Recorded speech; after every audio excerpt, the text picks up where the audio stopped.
you gave up your license in the state of California. You know, California passed this law. This was a law that forced children to have all shots by the age of 18 to attend public school. They also made it legal to subpoena patients' medical records without their permission and open them up under the Health and Human Services Department under the guise of safety to check the legitimacy of said. Wow.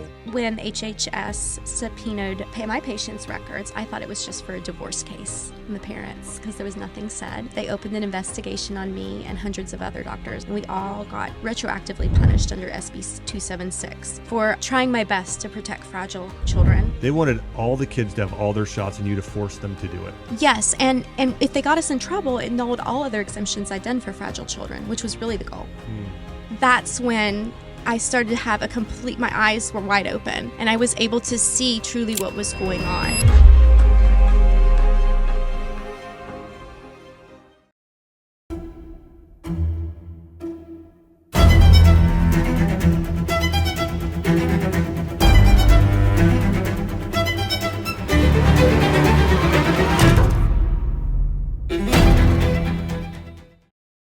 Mystery illnesses. Today, there are so many people struggling with conditions that they don't know what's causing it, where it came from.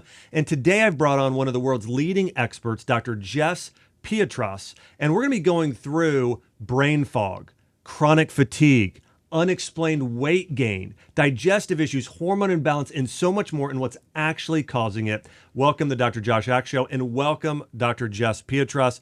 Dr. Jess, thanks for coming on today. Thank you so much for having me. I'm honored. Well, I know we met quite a few years ago, and I've always been impressed by your just wisdom. You know, you've spent a lot of time helping people overcome illnesses that doctors can't explain. And there's a lot of people like this today. I know I see a lot of people like this to where their blood work says they're fine, they're normal, and their doctor then sometimes diagnoses them with something like chronic fatigue, fibromyalgia, or it's all in your head. That's another sort of, thing that people hear a lot. Walk me through sort of what caused you to start focusing on people with mystery illnesses. And I know you went from conventional medicine to more natural medicine in the process of that as well. Yeah, it's been a wild ride for sure. It all started back in medical school where I believed everything they taught me and did everything they taught me. I drank the Kool-Aid. I did everything. Yeah. And believed that, this was not a business. This was out to help people. And as I got out of school and through residency and then got my hospitalist job, that's where things really got real. I started to say and think, are discharging people on 30 medications, is that really considered health? And then I would go to the cafeteria and they would have Coke and Pepsi in the cafeteria and they would be feeding Jell-O to people on a liquid diet. And I was kind of like, how is this health? Mm-hmm. And the cracks in the system started to form for me. And the more I got on social media and the more I talked to natural practitioners, the more I saw that there might be another way to help people heal. And eventually, when you start discharging people on so many pharmaceuticals and you see them the next week in the emergency department again, you start to wonder if you're getting to the root cause and if you've gone into the right perspective of medicine. Well, it's so good. I one thing I try to explain regularly, which I don't think people fully comprehend. I mean, some people on this show do because we got a lot of really educated, smart people in here, but medications do not heal you. You're not actually physically getting better. Your blood work might change. Maybe one of your symptoms feels better, but the majority of the time, you're not actually physically healing. It's a Band-Aid, right? It's symptom suppression. It's not actually working through the problem to say the body is in remission or free of this label or ICD-10 code, if you will. Yeah. It is crazy to think about. And there are so many conditions that are continuing to grow. The amount of people that have chronic infections, Lyme, parasites, mold, viral infections. I mean, it just continues to climb. How did you discover, because I know that's one of your areas of expertise, how did you start discovering that a lot of these microbes were sort of at the core of people, who've had these ongoing, and this could be everything, again, we mentioned Lyme, long COVID. I mean, I saw a percentage recently of the number of people that are still struggling with symptoms from long COVID is It's devastating. It is, yeah. It is. I see that too, actually. And I think there was a study by, I believe, the World Health Organization where 74% of people with long COVID actually had Epstein-Barr reactivated. Mm-hmm. And so that was actually, behind that, or even Lyme. I've seen Lyme reactivated a lot in these people too. And the reason I almost did infectious disease in residency. I really love that field of medicine. But when I got into my practice and I got more into integrative medicine, I started asking why until I couldn't ask why anymore. Why do you have high blood pressure? Why are you depressed? Why do you have this autoimmune condition? And most of the time, my training didn't teach me the answer at all. And so I really went on a journey with myself. You know, it was very humbling to find out why these people were sick. And I had to go beyond what I was taught in conventional medicine and start to believe people over a peer-reviewed paper. And that's really where things changed for me. Because in the hospital, a lot of doctors look at people and they say, this is your fault. You eat wrong. You don't work out. You don't move your body. You hang out with the wrong people. You have the wrong habits. Or here's another one. It's just you have bad genetics. But they do that as well. I mean, that's so... But so common. It changed for me. My medicine and how I help people and my success rate with people changed when I started believing the person in front of me. Mm-hmm. And I didn't gaslight people anymore. I didn't believe the system knew better. I didn't believe that these people somehow had some ulterior motive to gain and it was their fault. I started to blame the system rather than the person. And that's when I started to have my eyes were wide open and I was able to see truly what was going on. And then I started asking, okay, if people are sick, why are they sick? And it was more than just what I'd been taught. I got 4 hours of nutrition in school. Yeah. I mean, I wasn't equipped with the education I was given. I had to give myself a new education. Yeah. Yeah. Every doctor I know that's at the top of their field, they learned such a small fragment of what they actually know in school. I mean, and honestly, sometimes you have to unlearn it. I mean, if you went to traditional medical training, you have to unlearn. Like I have a friend of mine who's becoming a nurse practitioner, and I can actually see it hurting him in terms of what he's learning. And so, it's like, but you got to go and retrain yourself. One thing you said that really stood out to me, and this is true with the best doctors, is they ask why and why and why. There's an Asian model of questioning, which really I think came from the Socratic method of Socrates continuing to ask a lot of questions.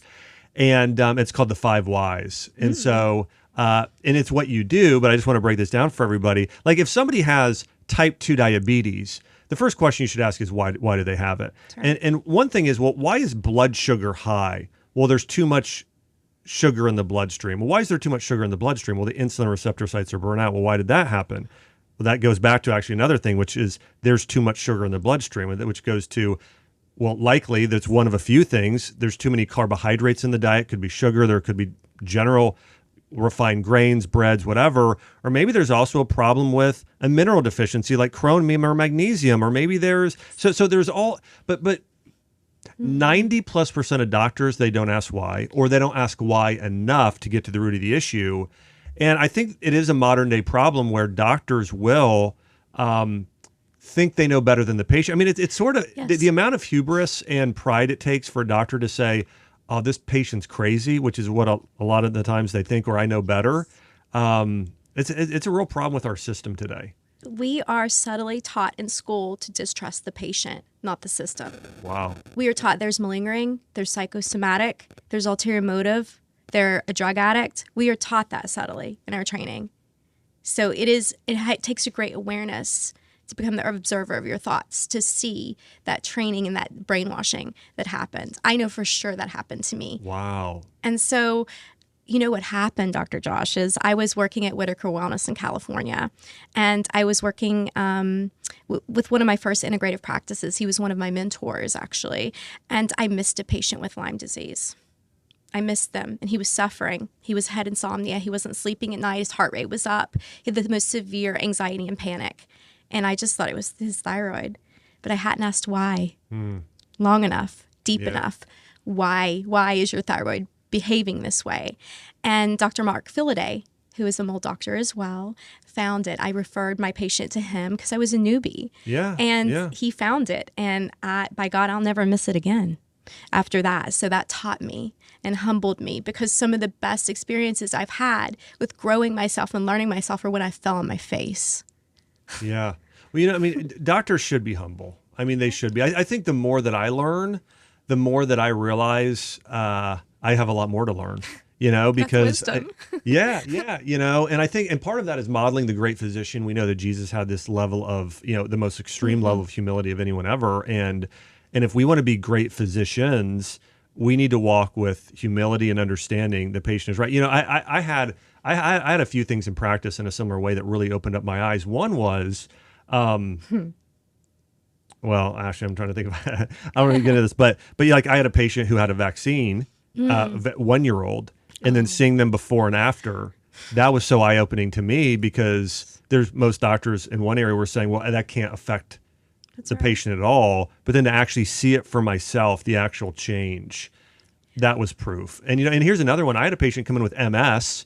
We thought it was MS, and then started putting her on a very specific protocol and completely reversed it, and turned out we believe it was actually mold. Oh, wow. A mold issue. Yes. But again, these sort of things happen. I know you see this all the time. What are some of the most sort of wow things you've seen in your practice in terms of misdiagnoses by other people, things that you were able to then help them with? The one that sticks out the most to me right off the top of my head when you say that is it's a young man. He was in his 30s. He had a young family and a wife, and he had a very, very aggressive early form of ALS. And it was very sad. He had to have a peg tube, a feeding tube put in. Yeah. He could hardly swallow. It moved very progressive and quickly. And right before diagnosis, he'd had some emotional trauma, which I find is always a component with the physical. It's like a perfect storm that breaks the body. And so he had swam in the red tide. Oh, wow. No, was he in the panhandle of Florida, or what area were Yes. they? Yeah. And so they had, if I remember correctly, they were on vacation, and that's where they were. Yep. And he had swam in the red tide shortly before symptoms began. And so this is cyanobacteria. This is, algae bloom. Yep. Which is how Dr. Richie Shoemaker discovered mycotoxins and mold could be detrimental to a person's health much more than we thought originally. And so he found that because his patient had been living near the red tide and breathing those spores in, and actually got sick. And a binder called cholestyramine actually cleared her brain fog and joint pains and fatigue. And that's how Dr. Shoemaker got into studying mold and fungus. And then, so I also am a mold doctor and study fungus and different infections that are rare and more exotic like that. And I saw the same thing in this patient who had ALS. So that's one that sticks out to me greatly. Another one is a patient who has MS, multiple sclerosis, like you mentioned. No, what happened with the ALS patient that you started taking care? And I was giving him a parasite cleanse, and he was having a lot more movement in his limbs, actually, and doing better. But then, unfortunately, he caught pneumonia and had to be taken to the emergency department. And once they intubated him, that was it. Once a person who has poor respiratory breathing and drive is put on a ventilator, it's really too bad. Yeah. So unfortunately, it was a sad ending to this story. I have a more happy ending with a multiple sclerosis patient who had Epstein-Barr off the charts. As we know, multiple sclerosis is now connected to Epstein-Barr as one of the 7 autoimmune conditions that it can be triggered by. And that was her story, as well as some emotional trauma that mixed in with it. And by the time we opened drainage, did a little bit of a detox, parasite cleanse, she did have babesia as well, and bee venom. She could hike. Now tell me about the bee venom, which, by the way, I am one of the biggest proponents of all things bee related: propolis, royal jelly, MGO, of course, pollen, and then bee venom. So quick story. I had Chelsea and I moved to spent some time in Puerto Rico for 3 years, and the people we bought our house from, he was an apiarist and used bee venom regularly for his joint pain. He was like an extreme athlete and would always have these injuries. He raced cars, skydiving, all kinds of things. And so he had a whole bee hive that he would take bees with regularly. So anytime he had a joint discomfort, he would go and, sting himself in the area with the bee. And I saw a study recently on bee venom for cancer. Yes. So, but tell me more about this bee venom. There is a study on bee venom that it can kill breast cancer cells in vitro in 60 minutes. So it is amazing. So bee venom actually resets the immune system, right? It's a stressor. The body's always looking to find hormesis during stressors, like exercise and cold plunges and saunas. All these stress the body and give it a second chance to work. And so bee venom is like that too. It actually revs up our immune system, resets our immune system, lets the body see where the problem is, because the immune system gets kind of a little drive, if you will, a little punch, and gets to see things. So she actually, her joint pains, her fatigue, her inability to move around like she wanted actually dissipated with that. Wow. And I think it was like 3 to 5 stings a week, I believe. Yeah. It wasn't anything crazy. You know what? The way that I think about it is it's like it's following those homeopathic principles. Yes. Very much. And it's sort of like the original PRP injection or prolotherapy. If you go into an area and you sort of recreate sometimes that, like a micro injury, the body will be able to heal itself in a more powerful way. But I've heard so many people with joint pain have benefited from this type of therapy, and it's not really talked about. I mean, I think when people first think about, they're like, okay, my memory of getting stung by a bee when I was a kid, it was there's a little bit of micro trauma there, but it's natural, it's powerful. If it got rid of your pain long term to endure a few minutes of that sort of stinging discomfort, I mean, for many people, it's well worth it. Yeah, absolutely. I actually have this bee venom cream that's made by Venex, I believe is the name of it. And no bees were killed or harmed in the making of this venom, this cream, but you can rub it on and it feels like a bee sting. It gets red and demarcated where you put the lotion, and it burns and stings like you would if you got stung. So I've seen pretty good results from that too. Wow. Yeah. Wow, that's amazing. Yeah. One of the things we talked about a little bit, I want to talk about viruses and viral infections, because a lot of times people hear things like Epstein-Barr or CMV and even long COVID. When most people think about viruses, I think they come and go, like the common, coronavirus or cold or flu, right? It's something that just 24 hours or a week, and then it's kind of here and gone. Not all viruses operate that way. Absolutely not. It's interesting, viruses, how they work, and have such different properties. I have many questions about viruses, but Epstein-Barr is a big one. We can use that one as an example. Yeah. About over 90% of people are seropositive for it, whether they remember having mono or not. And this pesky little virus has this ability to live in nerve roots and nerves, and it follows the same dermatome or nerve root pattern when it comes back out.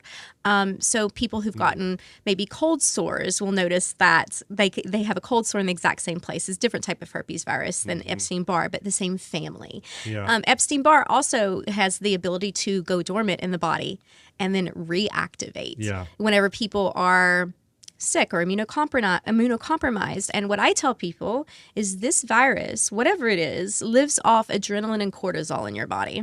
So unless I can get people's nervous systems balanced from sympathetic and parasympathetic in the body, then they are going to struggle with reactivation of this virus, especially if they have any sort of trouble with COVID and mitochondrial damage.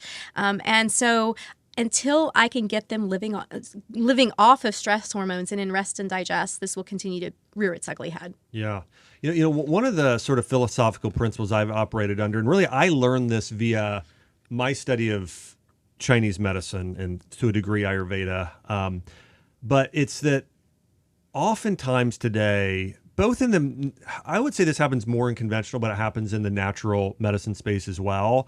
When somebody has any type of infection, whether it be, let's say it's a viral infection or Lyme as an example, they will tend to say, okay, my goal is to kill the infection with a medication or an herbal. And I think that's one part of the process. But I think the single biggest factor of all the things is strengthening your own body, and your body will kill it. Like your body knows how to kill a virus. It can create interferon. It can create, certain types of compounds that actually kill off viruses, infections, and a number of things. And so I've always really, when I've been working with patients, typically in my phase 1, I try and strengthen and build the body.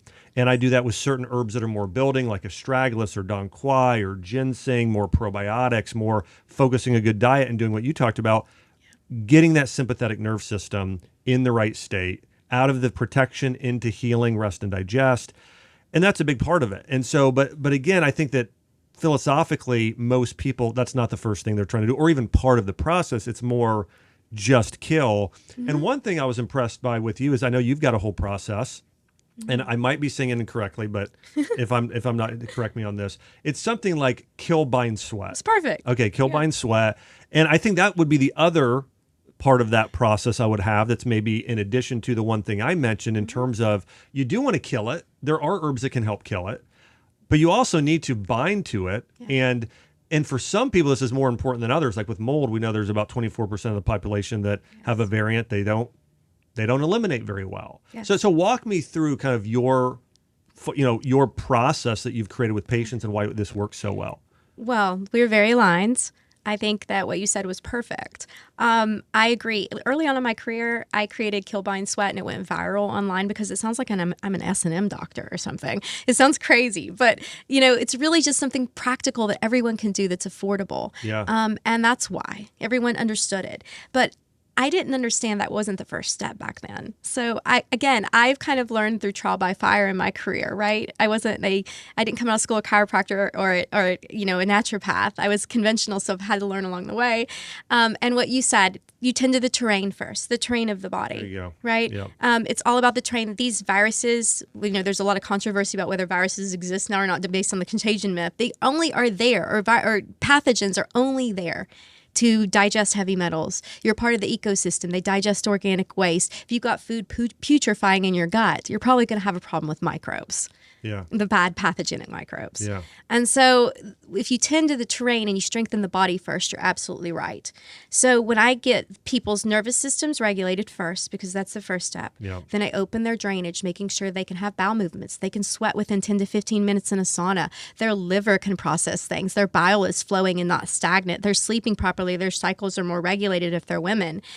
Then I can shorten the time they need for a detox. Yeah. I mean, almost half. Most of the time, because people feel 80% of the better with just tending to the terrain. Yeah. So Kill, Bind, Sweat is a small portion. It's the last portion of my detox for people now, because there's so much more before that I learned over my career. Yeah. Well, it's a powerful process, and just to kind of walk everybody through this, like the way that I would kind of explain this too, the kill, we could even put that in two phases. One, your body has soldiers.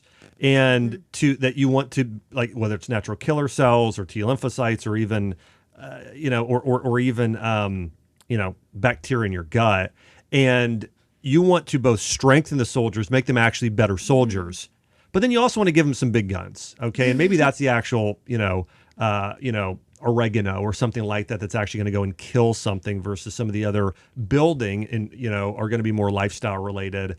And then bind, as we talked about, mold, some of these things, if you just go and kill it, it will just recirculate in your body. And sometimes you don't kill quite all of it. So then it can kind of, continue to spawn and grow in your body. And then you would need to support the detoxification pathways to take what's bound and get rid of it.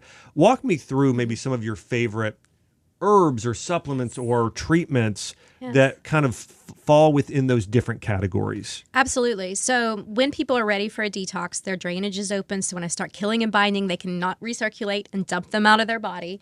And they're ready for that. Some of my favorite supplements to do kill are broad spectrum herbs. They're kind of like broad spectrum antibiotics. They cover yeast and bacteria and parasites, because herbs have this quality. They don't just go after one thing. They can cover a multitude of things. Yeah. And so I love things like Biocide and LSF.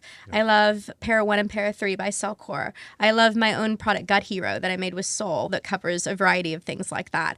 And then I usually have people wait an hour or so and take a binder. I really love fulvic and humic acid binders. They're the best, right? They acted as a driver to turn on NRF2 pathways that are anti-cancer and other things too.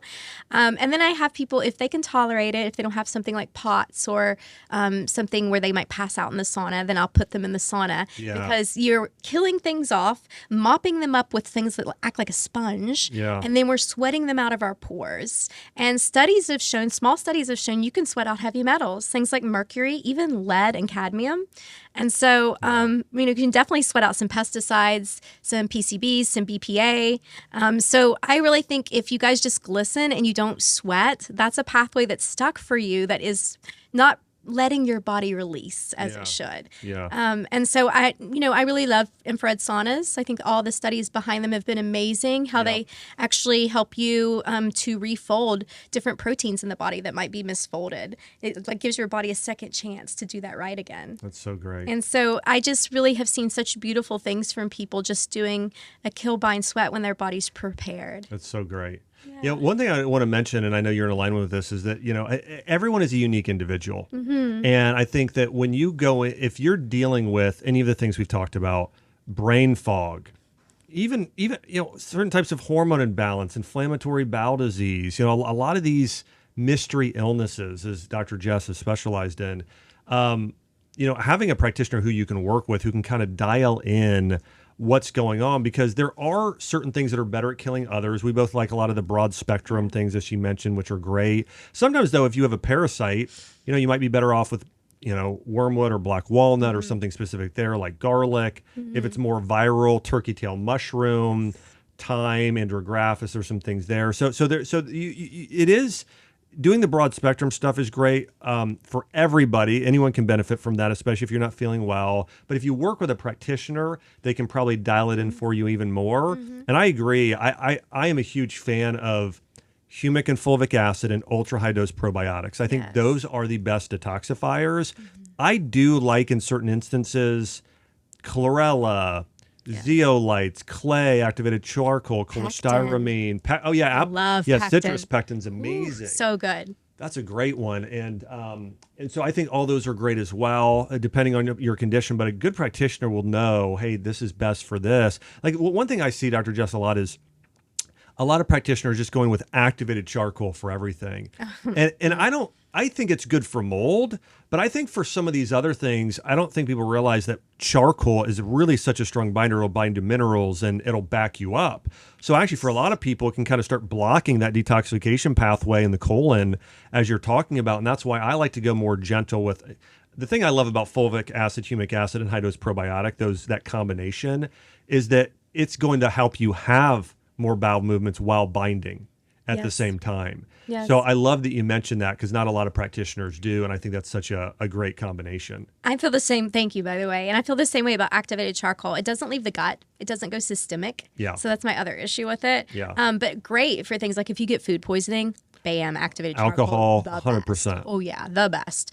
But yeah, I think that all these binders have their own unique characteristics, just like the herbs you mentioned. So I don't know. I just think that binders in general are wonderful, but people have to be remineralized. And some of the things I like in the beginning with people are high dose minerals, like above the RDA high dose minerals. I mean, talking like cobalt, chromium, copper, selenium, iodine, molybdenum, magnesium, zinc, all those different ones, right? Yeah. Very important. One thing I don't think people realize either is like what the recommendations are.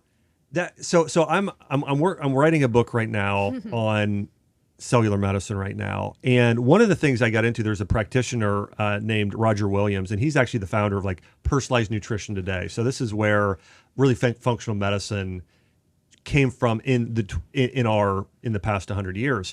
And he went through and said, one person might need one level of vitamin C, another person, their normal, what they need is 10 times more. That's right. It's that much different. And so a lot of times people need a lot more than the recommended dose. That's what I've seen. Absolutely. And I mean, even when I was stressed out, I have my own personal story. I was really stressed out about 2-3 years ago. Everything in my labs was in the red. And I was like, no wonder I'm suicidal. I had 0 B vitamins. My MCV, my mean corpuscular volume, was 106. Oh, wow. My homocysteine was 12. My vitamin D was 10. My CRP was 8. Like, You were feeling rough. All stressed out. I had 30 pounds extra of weight on me. It was terrible. And you know what saved me was I went to get a B complex injection. And then I was taking it orally and it wasn't working because I wasn't absorbing and assimilating. I was I had leaky gut. I was so stressed out. And so that's why I created liposomal nano B vitamins. B1 through B12 methylated, if people's genes can handle that, are like a game changer. Now, do you have the MTHFR variant? I mean, was that an issue for you at all, or no? I didn't until I went through these 7 years of horrible stress in my life, where there were lawsuits and, license. I lost my license. I surrendered. Yeah. Lots of things happened to me during that 7 years, and it's really, I just think that I didn't have it and it got turned on. It was a gene that was off epigenetically, like keys on a piano. They weren't pressed, but due to the stress, because genes signal and turn on and off based on environmental cues. So because of the environment of stress I lived in for 7 years, those genes were pressed like keys on a piano. Yeah. And I got a Dutch test in 2017. I had 90% methylation. I got one last year, no met 4%. 4%. Wow. So that's what stress can do to you. Yeah. And lifestyle and trauma, right? Yeah. So yeah, I mean, I'm a big proponent of that. I think that the reason why people are so sick today, we see so many chronic illnesses, I think almost half of it is due to chronic stress, emotional childhood trauma, Yes. spiritual, like lack of identity and purpose. I mean, all those things sort of cumulatively. And then the other part is sort of diet, and of course I do think exercise is important and a few other things, but I do think that, I mean, those are the big things. And so many people are overlooking altogether that sort of emotional piece of the puzzle. It's big. it's huge. And the half of my patients run when I start talking about nervous system regulation to them. No one wants to do that. It's really hard to see yourself in flight or fight. It's really hard to see where you may be running around and not breathing properly, or have a startle response that hasn't been integrated. Yeah. I mean, there's a lot of people who can't see themselves that way, and no one wants to talk about it. I'll share this. I thought about myself in the same way for years. I would have somebody say to me, my first 2 years of practice, I worked so many hours. You can understand this probably as good as anybody. 80 hours a week. I mean, it's like I would wake up at like 5 a.m. to do my personal growth, and it's a form of work. Like, Yes. start then, and then I would go to bed at 10. And I really worked the whole time. I mean, I was doing something. And then 2 years into practice, I started getting like leaky gut, histamine reactions. And I'm like, what's going on? I'm eating perfect. Same. And then I saw a Chinese medicine doctor, and he said, he goes like this. He goes, your battery should be here. He spoke, and he goes like, it's here. Like, it's like, you should be at 80%, 90, you're down at 20. He goes, you have no batteries left. He's like, your battery is. And I was like, okay, well, what do I do? He's like, and he said something about stress. And I'm like, oh, well, I'm not stressed. I'm like, because I didn't feel any sense of worry or fear or anxiety or depression. I had none of those emotions.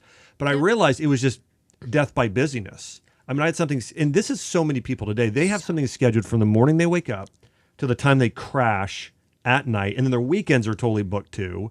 And so it's not always this sort of like emotional, like anxiousness or worry. Sometimes it's just, you're just too busy. Oh, you know who I see? All these like high performing women who are like soccer moms who come in. I get everything done by 11 a.m.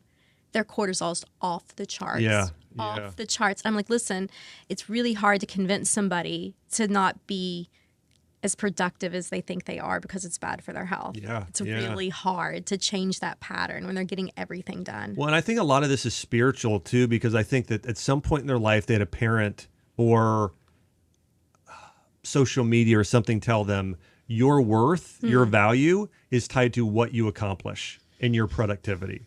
The more you get done, the more valuable you are. And then we see today on social media, like all of these people, men, but even more so, it's become women, like applauded for having a successful career.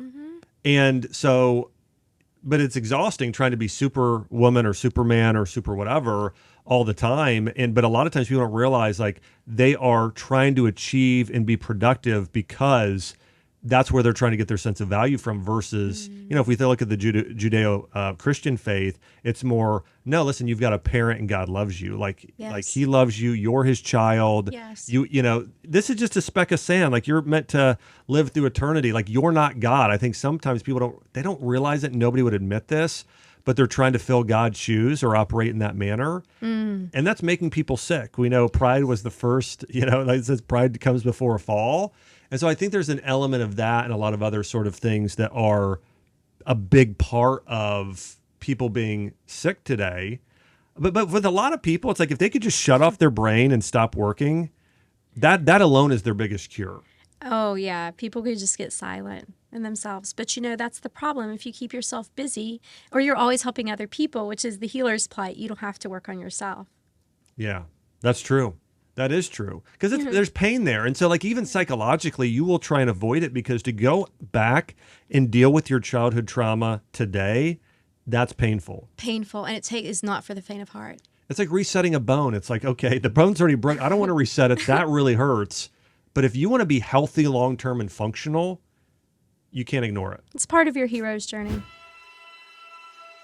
Do you have unexplainable illness, hormone dysfunction, weight loss resistance, brain fog, and you're tired of being dismissed when you know something isn't right? Well, get my at-home testing of targeted biomarkers, including hormones, thyroid, and metabolism, plus a full hour with one of my senior health advisors to help you understand your results. The truth is, your doctor's probably reading your blood work all wrong. They're missing the cellular issues behind the symptoms. This new testing flips the script. The future of interpreting test results is here. I'm currently offering a simple at-home blood test that actually tests for the right things. And just as importantly, it comes with proper interpretation of your results. If you want to check it out and grab one before they're gone, just go to mybloodwork.com now. One of the things I try and do for patients is do things like encourage them to give more time to themselves, say no more. Yes. Oh my gosh. Spend some time in spiritual practices. I agree. Reading your Bible, gratitude, journaling, a prayer, being prayed for healing. I mean, all these things I think is so important, and it's 99% of doctors don't recommend, but it is be so healing for so many of you. Doing that coupled with all of the things we're talking about in terms of cellular medicine and functional medicine for healing. One thing I want to ask you about is, and you referenced this, you gave up your license in the state of California, and then you moved to Florida. Why did you give up your license in California? What happened there? This is a crazy story. So, California passed this law back in 2015, 16, SB 277, and followed closely by SB 276, written by Senator Richard Pan. And this was a law that forced children to have all shots by the age of 18 to attend public school. And they also made it legal to subpoena patients' medical records without their permission and open them up under the Health and Human Services Department under the guise of safety to check the legitimacy of said thing. Yes. So when HHS subpoenaed my patients' records, I thought it was just for a divorce case and the parents because there was nothing said. They opened an investigation on me and hundreds of other doctors like Dr. Mary Sutton, Dr. Bob Sears, Dr. Ken Stoller, Dr. Paul White, and we all got retroactively punished under SB 276 for trying my best to protect fragile children. I paired up with a pediatric naturopath. I worked at a naturopathic clinic in California. I was the only medical doctor. And I loved it. They taught me so much. And we really followed the law. But they got me on minutia, like not signing a chart in time, or, they wanted to test each adjuvant to person's genes, which is extremely expensive for patients and not the way the body works. It's not an allergy to adjuvants. Let's get real. And so when they came for me, they wanted 3 years probation and about 60 hours of their re-education and a stipulated license with no exemptions. But the big underlying thing here was they wanted all the kids to have all their shots and you to force them to do it. Yes. And if they got us in trouble, it annulled all other exemptions I'd done for fragile children, which was really the goal. Yeah. Wow. So all these people I helped protect had to either figure it out or move out of state when I got in trouble. I mean, you probably know this, but the amount of people from California that have moved to Nashville to Tennessee is crazy, which I will say I am appreciative because now we've got the greatest restaurant. Like Nashville is a top 5 food spot in the whole country. because so many people that are natural, who had like natural restaurants and things, they moved here, opened up some great stuff. But it's, yeah, Listen, I mean, it's the people in California are amazing, like-minded, wonderful people. They really are. It's the politics and the government there that has an agenda and really ruined it for me. Because after COVID happened, I couldn't stay. I didn't feel welcome in California because I willingly surrendered my license there. Yeah. You know, like I thought that was the bigger play. I wasn't making money seeing patients anymore really that way. I was doing it because I liked it. Yeah. And so I just thought, I'm going to media blitz them. I'm going to surrender this, and I'm going to media blitz them. Yeah. And everyone was scared to interview me during that time. Only Peter McCullough interviewed me. Yeah. So he's another one of those, virtuous people that stood for what was right. And God bless him. Yes. Yeah. Yeah. Yes. He did a great job. Yes, he did. And so that was I really felt like a disgruntled, like, kicked out outcast in the medical community. Most of my career since I changed my perspective, I've been called a quack by keyboard warriors and other colleagues, actually, and told that, I deserve not to have my license. Can I tell you what? I would say it frustrates me, but really, if I have the right mental attitude, I mean, the Bible talks about this, like you will be persecuted for doing the right thing. Yeah. And there are so many doctors who through COVID who lost their license, who were ridiculed, who were shamed. You're one of those doctors. And now I think that it's come full circle. Now we see the truth that you were right. Malone was right. McCullough was right. A lot of these doctors I know that have spoken out were right. But there's been no apology. There's been no admitting to their wrongdoing. Again, you've got all these still, the politicians in California, the CDC, the Medical Association, who's made Fauci, who made these medical recommendations, who were completely and utterly wrong. Yes. And there's been no admits because they're operating in the system of a God complex and they still think they're right somehow, which is wild to think about. And that's why, I mean, you've seen the statistics of how much people trusted politicians in our conventional medical system before COVID and after. I mean, they lost almost everybody. You know what I hear when you say that? COVID was a blessing. Agreed. A blessing. Yeah. Look what it did for healthcare. So many people have so much more wisdom to the truth. Did you see that shots are at an all-time low? Oh, I did see that. Yeah. Yes. Which... Yeah. You know what? I just want people to be able to choose. Me too. And let me put a disclaimer on that too. Choose when there's correct informed consent, because there is not correct informed consent for root canals or breast implants or shots. And so all we've heard is safe and effective, safe and effective, safe and effective, right. Which is kind of a brainwashing tactic, in my opinion, over the years. So I want full transparency. I want full, studies comparing. I want authenticity from these people at this point in time. And that's fine. Once that is given, then people can choose. But when they are educated and have the proper wisdom. Yeah. What are some of your, I want to switch gears back to a little bit of your process of sort of now it's strengthen, kill, bind, sweat. What are some of the things you like to do you mentioned infrared sauna, which I'm a huge fan of. And I think also one thing for people might consider doing in addition to that is go outside, get a lot of sun and hike, like sweat. That's another way you can sweat, full body sun that is going to have similar properties. And one other thing, infrared sauna, go on Facebook Marketplace, go on eBay. You can get some really great deals on saunas for a quarter of the cost in some cases. And so that's something you may look at as well if people are interested in getting an infrared sauna. Now, I'm a huge fan of sunlighting. I've got a sunlighting sauna at my house, use it constantly all the time. So again, I think investing in getting a sunlighting sauna is awesome. But again, remember the sun's also beneficial. So also in addition to that, get a lot of sun. What do you think of like castor oil packs and some other detoxification methods too? I love castor oil packs. Shout out to Marisol, Queen of the Thrones. But yes, I love it. I think it's amazing. I think it helps move the bile. It helps increase and move natural killer cells. I think it puts people in parasympathetic rest and digest, which I'm always a fan of.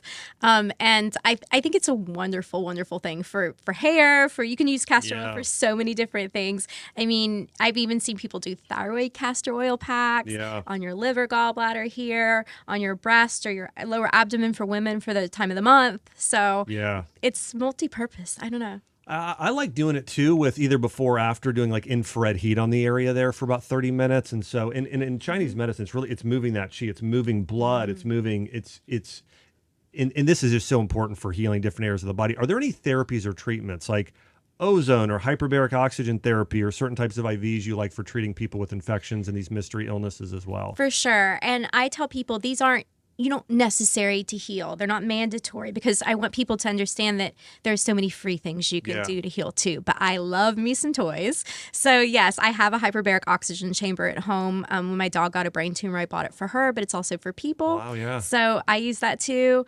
I have a Flowpresso, which moves the lymph. It's like a full body Michelin suit. It's like a warm hug with heat all the way and puts everybody in parasympathetic mode.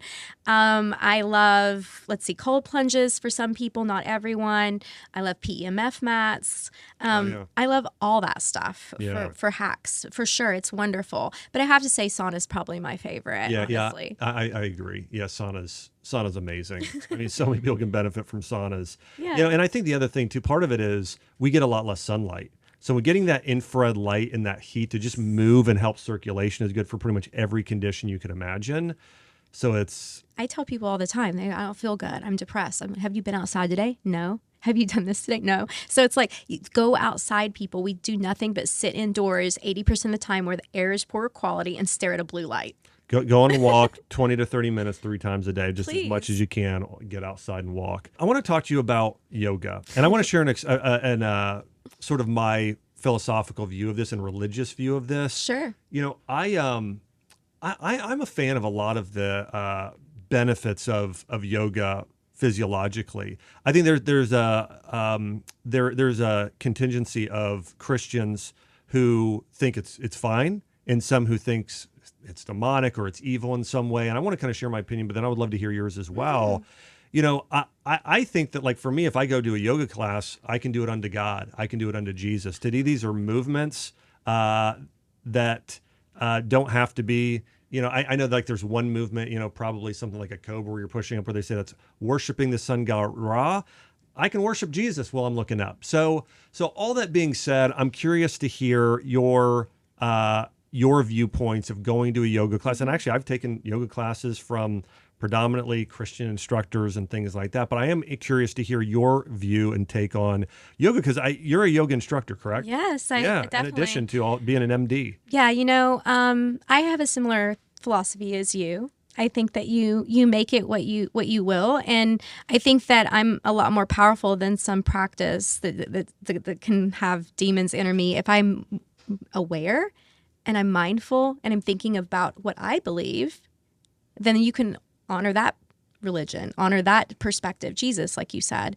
I think that's true. And I have a hard time thinking that things like stillness, which can sometimes be called meditation, or yoga, a way to get to know myself better, someone that God created, could be sinful. Yeah. Well, I will throw this warning for people. I think also there's a verse in the Bible where Paul is saying to a group of people, one of the churches there, he says, "Listen, you're only ready for milk right now. You're not ready for solid food." So I think that maybe there are some people, and I understand this Christian perspective, that somebody could go who maybe is not strong in their faith, who's influenceable, and they could go to something, and maybe it is a yoga studio that is really talking a lot about opening them up to sort of this Eastern spirituality, and that could be a bad path for them. And so I do want to say that I do think that there are probably yoga studios and ways of going about it that could be harmful to somebody, including somebody who's a Christian. But I also think there's an element of, if somebody is ready for food, if somebody's mature, the benefits of being able to do certain movements for flexibility, for mobility. I mean, there are numerous studies on the health benefits of yoga and Pilates and these sort of exercises for longevity and for helping the overall health. So again, I did want to say, listen, I do think it's a per person basis and you want to move forward with wisdom. But I do think for many people, the movements have benefits, statistically, medically. there's some good evidence there. I mean, personally, it changed my life because, when I first started going, I had one leg that was a little bit longer than the other one. Why did it feel different when I stood on my right leg than my left leg? So it brought up a lot of awareness to how my posture and how I was standing and how I was moving in general. Because until you're still and you're moving through those movements in stillness, your mind's going all day, you're busy all day, you don't have the awareness to notice where your body is off kilter sometimes. Yeah. So I really appreciated that from yoga. And I will say, I agree with you. It's based on the person and their discernment and where they are in their journey. And you have to really know yourself. Yeah. So for me, I'm really well rooted in my integrity and my faith. So I could go to other countries and hear about Buddhism and Hinduism and learn from those people, even though I don't adopt their same philosophy. I try to respect other people and their opinions and what they believe, but I don't have to integrate that into my life if you're strong enough. And you have to know yourself. Yeah, you do. And I think it's it is one of those things that's very debatable. I think it's one of those things where I know there's strong opinions on. Yes. But overall, I do think, again, there are, and like I said, I know a lot of Christian yoga instructors who are doing it for just the movement methods and the balance and flexibility reasons. I wonder if there's people bringing God and Jesus in that way. Yeah, into the yoga. Oh, I do. I know several people in Nashville specifically. That's cool. Who are doing it that way. But yeah, it's something I wanted to ask about because it is something I've seen. Like whenever at points I've recommended different types of exercise for different types of conditions. And to your point, the reason I brought it up today because I don't talk about it very often or recommend it as an exercise that often, but I do think for people with detoxification, if you're doing hot yoga and sweating and looking at kind of regulating that sympathetic nerve system, I think for those people in particular, it could be beneficial. And that was me. That was me. That's why it changed my life. So, yeah, I think it's not a black and white answer, right? It's very nuanced for everyone. Yeah. Well, Jess, I've loved this. This has been an amazing conversation. And I know that you've helped so many people with these chronic mystery illnesses. Well, what's sort of your last piece of advice for people in terms of, let me ask you this. How can people find out the root of what they're actually dealing with? If it's a specific type of infection, is there any testing or symptoms or things that people can know? Yeah, definitely. I just give some people some little pointers now about if they think they have water damage or mold or something. It can follow you guys. It can colonize in your sinus cavities and your mucous membranes. So even if you leave the moldy place and go somewhere else, it can follow you. Become a mycotoxin making factory here. So if you leave your house and you feel better when you go on vacation, or your work when you go home, or it's worse when it rains out, or you have shortness of breath, you can't hold your urine, static shocks on the skin, a new diagnosis of asthma, your kid's bedwetting again. These are all signs of water damage in the house. The big 3 symptoms of Lyme: brain fog, migrating joint pains, fatigue, right? There's a lot of symptomatology that can go with this, but ultimately you want to test, not guess. Yeah. And so there are functional tests that are amazing out there. I like Vibrant Wellness. I run a lot of their labs in my clinic. Yeah, they've got great stuff. Great stuff. I love the Total Tox test, which tests heavy metals, pesticides, phthalates, plastics, as well as mold or mycotoxins. Yeah. So everyone that comes through my clinic gets that test. I love blood work too. I get a whole inflammatory full panel with iron, cholesterol, thyroid, ESR, CRP, and all the blood work on people. Yeah. And then analyze that from a functional standpoint, which has different reference ranges than regular conventional medicine. Yeah.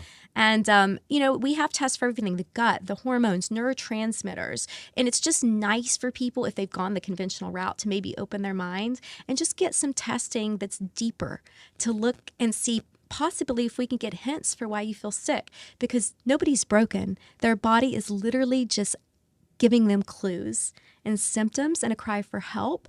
So instead of ignoring it, catch it now, because the health is all we have. Yeah.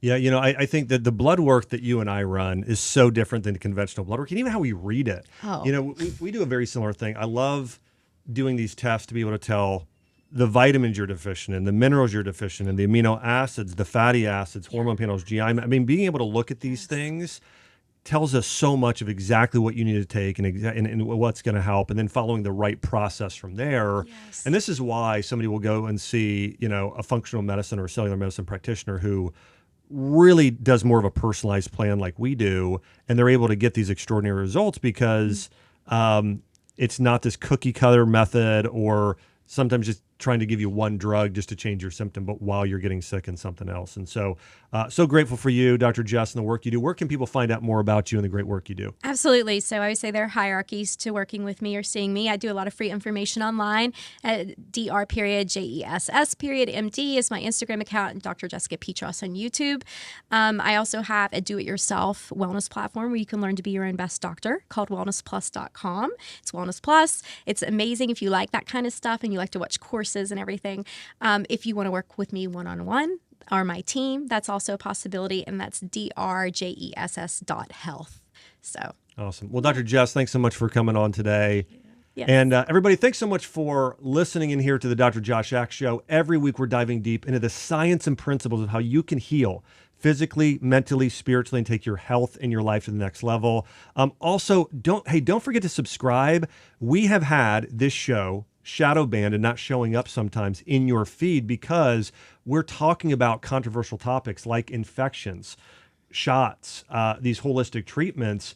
And sometimes the social media platforms don't like it. So if you don't subscribe, it's our most popular shows like this one may not show up in your feed. So don't forget to subscribe. Also, it's the number one thing you do to support the show, along with sharing. We're also so grateful for that every time you share this information. So thanks so much for watching. We'll see you on the next episode.